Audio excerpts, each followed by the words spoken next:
ខ្ញុំមានអារម្មណ៍ថាពិភពលោកយើងរាល់ថ្ងៃនេះកាន់តែដូចទៅនឹងពិភពលោកនៅក្នុង game Detroit Become Human បដាបដាដោយសារតែរាល់ថ្ងៃហ្នឹង AI ចាប់ផ្ដើមទៅដើមការងាររបស់មនុស្សបដាបដាសម្រាប់អ្នកដែលអត់ទាន់ដឹងថា game Detroit Become Human ហ្នឹងស្អីគេវាគឺជា game មួយដែលនិយាយអំពីការវិវត្តរបស់ AI ដែលអនាគតទៅមនុស្សគឺមានសមត្ថភាពអាចផលិត AI ដែលមានរូបរាងស្តៀងមនុស្សនិយាយទៅដូចមនុស្សបណ្ដោយវាចេះនិយាយវាចេះគិតហើយ AI ទាំងអស់ហ្នឹងគឺត្រូវបានគេប្រើប្រាស់ដើម្បីជំនួសការងាររបស់មនុស្សយើងមួយចំនួនដូចជ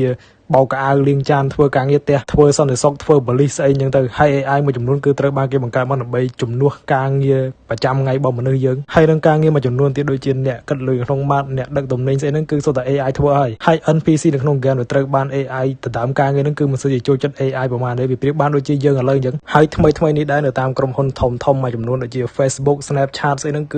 ឺបានកាត់បន្ថយចំនួនបុគ្គលិកមនុស្សនឹងច្រើនខ្លាំងមែនទែន Facebook វិញបានកាត់បន្ថយចំនួនបុគ្គលិករបស់ខ្លួនឯងអស់ 10% បើកាត់ជាភាគរយឃើញតិចឯងហ្មង 10% ហ្នឹងក៏ប៉ុន្តែបើរាប់ពីចំនួនមនុស្សវិញគឺ 8,000 នាក់ 8,000 នាក់មនុស្សដែលអត់ការងារធ្វើហើយការងាររបស់មនុស្សទាំងអស់ហ្នឹងគឺត្រូវបានជំនួសមកវិញដោយ AI ដោយសារតែ AI គឺវាធ្វើការមានប្រសិទ្ធភាពជាងវាលឿនជាងហើយវាចង់ធ្វើការ24ម៉ោងក៏វាអត់ចេះហត់ដែរមនុស្សវិញត្រូវការថ្ងៃសម្រាកត្រូវការបើកប្រាក់ខែឲ្យបើ AI វិញត្រូវការ maintenance វាតែម្ដងគឺប្រើបានរាប់ឆ្នាំអានេះវាគ្រាន់តែជាម៉ាស៊ីនផងវាអត់មានរូបរាងវាអត់មានស្បែកវាអត់ចេះគិតដូចមនុស្សយើងចុះបើសិនជាថ្ងៃអនាគតទៅគេមានបច្ចេកវិទ្យាអាចបង្កើតឲ្យវាមានសមត្ថភាពការគិតដូចមនុស្សហើយរូបរាងវាដូចមនុស្សវាមិនទៅតាមការងារយើងអស់និយាយរួមទៅបច្ចេកវិទ្យាមួយនេះគឺលេងសើចអត់បានទេត្រឹមតែរយៈពេលប្រហែលឆ្នាំសោះគឺវារីកដុះដាលលឿនខ្លាំងមែនទែនកាលមុនយើងមាន ChatGPT ដែលវាអាចត្រឹមតែមកសរសេរឬមកក៏ឆ្លើយសំណួរយើងតិចតួចបានក៏ប៉ុន្តែឥឡូវវាអាចផលិតរូបភាពបានវីដេអូដែលធ្វើពី AI លើកមុនមើលមិនដឹងស្អីទៅស្អីអើយក៏ប៉ុន្តែឥឡូវមិនបាញ់និយាយទេមើលមកគ្មានដឹងថា AI ទេមែនសូម្បីតែក្រុមហ៊ុនធំមួយចំនួនហ្នឹងក៏យក AI ទៅធ្វើពាណិជ្ជកម្មដែរអត់ហ៊ានចំណាយលុយដើម្បីជួលមនុស្សទៅថតទេសូមចិត្តយក AI ទៅធ្វើហើយឃើញ channel YouTube របស់ក្រុមហ៊ុន game រាប់ពាន់លានដុល្លារមួយនោះវា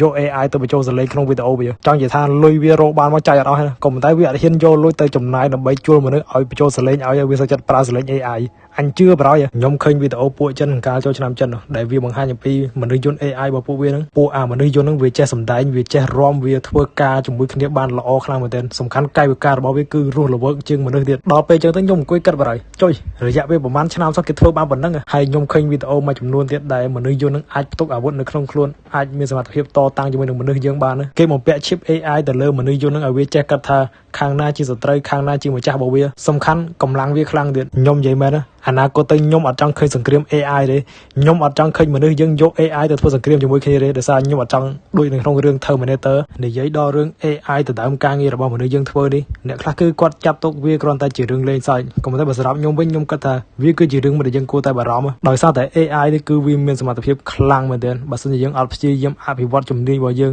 ងអត់ព្យាយាមរត់តាមវាយើងអត់ព្យាយាមរៀនសូត្រពីវាទេយើងដឹងទៅតាមគេលេងតន់ហើយបើគ្រាន់តែប្រឡងក្នុងថ្នាក់ក៏ឲ្យ AI ទៅសេឲ្យដែរនឹងអ្នកខ្លះក៏មិនដឹងនឹងចេះប្រើ AI ផង AI ទៅសេឲ្យប៉ុណ្ណាគាត់ copy ដាក់ចម្លើយប៉ុណ្ណឹងសង្ឃឹមអីពេលរៀនចប់គេយកយើងទៅធ្វើការឲ្យ AI ធ្វើឲ្យមិនស្រួលជាងអ្នកខ្លះគាត់ comment ថា AI អត់ចេះរៀបឥតទេនេះប្រហែលជាគាត់អត់ទាន់ដឹងថារងថ្ងៃនេះគេមានម៉ាស៊ីនដែលអាច print ផ្ទះបានហើយខ្ញុំឃើញបងមួយនោះគាត់ comment ថា AI អត់ចេះវាយ6ទេខ្ញុំចង់សួរទៅគាត់វិញថាសង្ឃឹមប្រហែលភាគរយបងតើថ្ងៃអនាគតទៅ AI វិវត្តមានសាច់មានឈាមដូចមនុស្សយើងវិញហេសយវាមកជំនួសកន្លែងយើងក៏ថាបានដែរ AI គេកំងបានណាចង់បានខ្ពស់សាច់ដុំ six pack ប្រហែលកង់ក៏បានដែរបើនិយាយពីទំហំវិញចង់បានធំចង់បានវែងចុះយើងតែតូចគឺតូចឯងបើខ្លីទៀតចោលបរយអ្នកដែលប្រឈមមុខនឹងការបាត់បង់ការងារលឿនជាងគេយើងមានអ្នកផលិតមាតិកាឲ្យគេអ្នកទៅសេកូដសិល្បករអ្នកចម្រៀងនិយាយរឿងអ្នកចម្រៀងថ្ងៃមុនទៅអង្គុយញ៉ាំអីនៅកន្លែងនោះគេចាក់បាត់ AI ឲ្យស្ដាប់អញជឿបរយនិយាយរឿងរូបគំនូរស្អីហ្នឹងកាលមុន AI គូដៃអត់កើទេណាក៏ប៉ុន្តែឥឡូវ AI គូបានមកស្អាត